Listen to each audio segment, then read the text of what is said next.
بسم اللہ الرحمن الرحیم۔ السلام علیکم ورحمۃ اللہ وبرکاتہ۔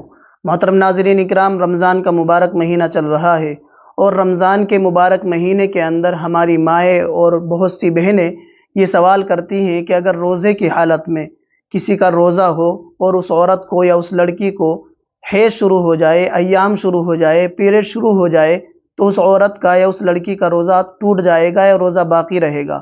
اگر روزہ فاسد ہو جائے گا یعنی ٹوٹ جائے گا تو اب اس عورت کے لیے کھانا پینا درست ہوگا یا نہیں؟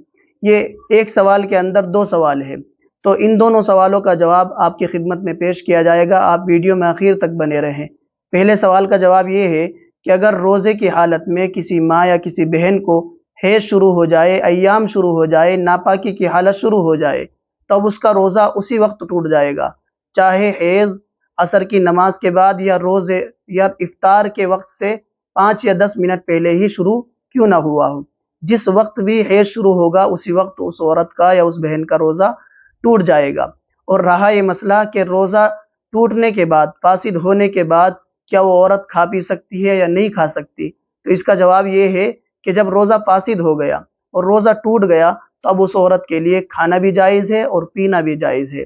ہاں، اس کا الٹا، مثال کے طور پر کسی عورت کو حیض آ رہے تھے لیکن روزے کی حالت میں ہی، روزہ تو اس کا نہیں تھا لیکن کسی بھی وقت دن میں رمضان چل رہے تھے، اس کا حیض بند ہو گیا، تو اب جس وقت سے حیض بند ہوا ہے یا وہ عورت پاک ہوئی ہے، مثال کے طور پر ظہر میں اس کا حیض بند ہوا ہے، اب وہ عورت پاک ہو گئی ہے اور نہا لی ہے، تو اب وہ پورا دن ایسے ہی گزار لے، یہ افضل طریقہ ہے۔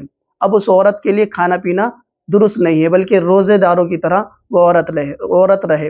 لیکن یہ کہنا کہ اگر روزے کی حالت میں حیض شروع ہو جائے تو شام تک کچھ کھانا نہیں پینا چاہیے، تو یہ بات بالکل غلط ہے۔ بلکہ اگر روزہ فاسد ہو گیا ہے حیض آنے کی وجہ سے، تو جس وقت بھی روزہ فاسد ہوا ہے تو اسی وقت سے اس عورت کے لیے کھانا بھی جائز ہے اور پینا بھی جائز ہے۔ امید ہے کہ یہ مسئلہ اچھی طرح سمجھ میں آ گیا ہوگا۔ السلام علیکم ورحمۃ اللہ وبرکاتہ۔